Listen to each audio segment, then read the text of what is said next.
Assalamualaikum warahmatullahi wabarakatuh. Salam sejahtera untuk kita semua. Di video kali ini kita akan membahas mengenai materi komunikasi bisnis. Perlu kita ketahui bahwa komunikasi merupakan keterampilan yang penting dalam hidup manusia.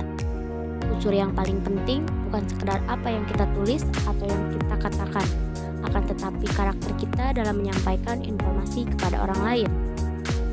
Komunikasi sangat penting untuk semua aspek. Untuk lebih lanjutnya, kita akan bahas di video berikut ini. Pertama-tama, kita akan menjelaskan dulu mengenai apa itu komunikasi bisnis. Nah, untuk yang pertama, apa sih komunikasi? Komunikasi berasal dari bahasa Latin yaitu communis, communico, communication, atau communicare yang berarti membuat sama atau make to common.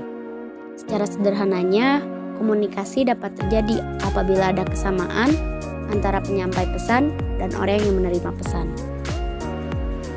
Pertama-tama, pengertian menurut William Albig mengenai komunikasi bisnis yaitu merupakan pertukaran informasi, gagasan, pendapat, instruksi yang punya target tertentu yang dihidangkan secara personal maupun impersonal melalui lambang atau sinyal.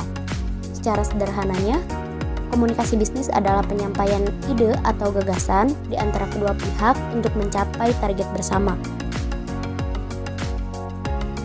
Untuk yang selanjutnya yaitu ada unsur-unsur komunikasi dalam bisnis.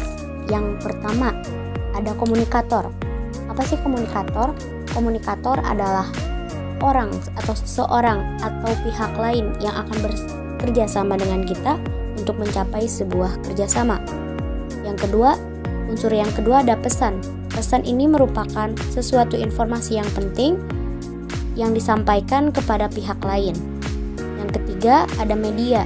Media bisa berupa telepon, email, ataupun media sosial lainnya. Yang keempat, ada komunikan.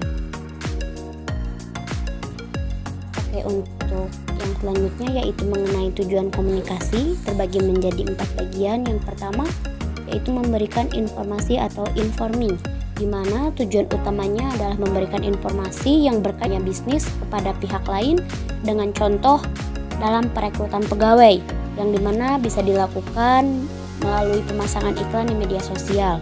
Yang kedua, melakukan persuasi atau persuading, dilakukan untuk hal yang berkaitan dengan negosiasi antara seseorang dengan orang lain dalam bisnis untuk mencapai win-win solution di kedua pihak.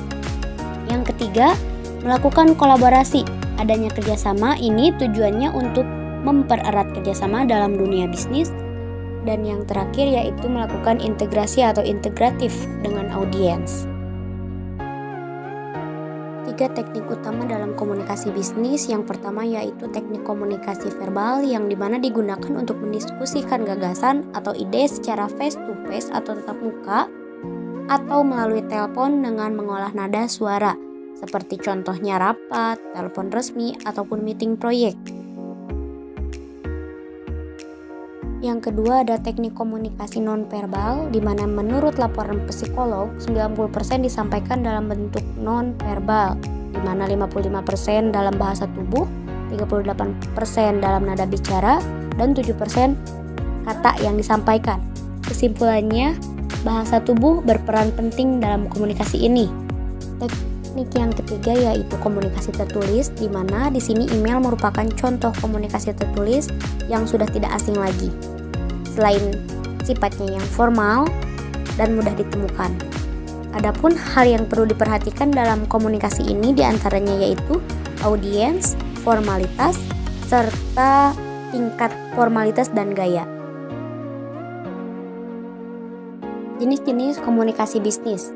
Yang pertama yaitu komunikasi internal, di mana orang yang terlibat dalam komunikasi ini biasanya adalah anggota dari organisasi tersebut atau perusahaan tersebut, di mana komunikasi ini dilakukan secara langsung melalui telepon ataupun media sosial lainnya.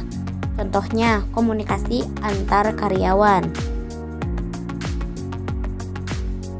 Untuk jenis komunikasi yang kedua yaitu komunikasi vertikal, di mana dalam komunikasi vertikal ini biasanya dilakukan antar tingkatan. Contohnya komunikasi antar direksi tanpa melibatkan bawahan.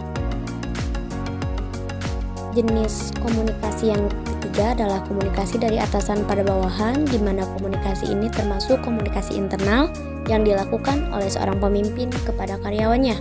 Contohnya, melakukan laporan rutinan dari karyawan kepada pimpinannya. Jenis komunikasi yang terakhir adalah komunikasi horizontal, di mana dilakukan pada tingkat atau jabatan yang sama. Sifatnya ini lebih santai atau non-formal. Biasanya contohnya, komunikasi ini dilakukan oleh sesama pegawai atau karyawan di perusahaan tersebut.